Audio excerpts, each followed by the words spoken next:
generally speaking, everything you do is for humanity. Why? Why are we working?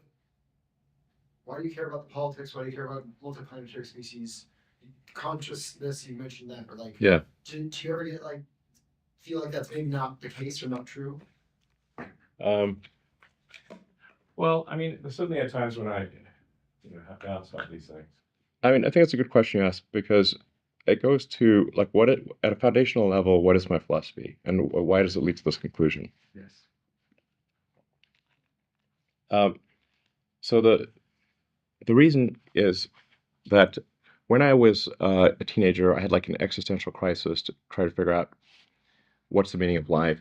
It doesn't seem to be any meaning. For me, at least, the religious texts, and I read all of them that I get my hands on, did not seem convincing. Then I started reading the philosophers. Be careful of like reading German philosophers as a teenager. It's definitely not going to help with your depression. So reading Schopenhauer and Nietzsche, I'm like, now, as an adult, it's much more manageable. But as a kid, you're like, whoa. So then I was like, man, I'm just like struggling to find meaning in life here. And then I read Hitchhiker's Guide to the Galaxy. And basically what Douglas Adams was saying is that we don't really know what the right questions are to ask. Like the question is not what's the meaning of life. In the Hitchhiker's Guide to the Galaxy, and the Earth, it turns out, is a big computer. And its goal is to answer the question, what's the meaning of life? And Earth comes up with the answer 42. This is where the 42 number comes from. Mm-hmm. And 420 is just 10 times 42. Yeah.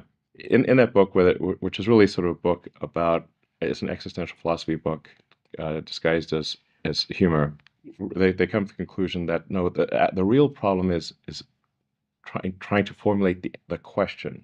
And to really have the right question, you need a much bigger computer than Earth. And so maybe like one way of characterizing this would be to say the universe is the answer. What is the question? Or what are the questions? The more we can expand the scope and scale of consciousness, the better we can understand what questions to ask about the answer that is the universe. The more we can expand consciousness, become a multi-planet species, ultimately a multicellular species, we have a chance of figuring out what the hell's going on. And so, and this is why I think we should have more humans and more digital, both biological and digital consciousness, and why we should become a multi-planet species and a multicellular species, is so that we can understand the nature of the universe.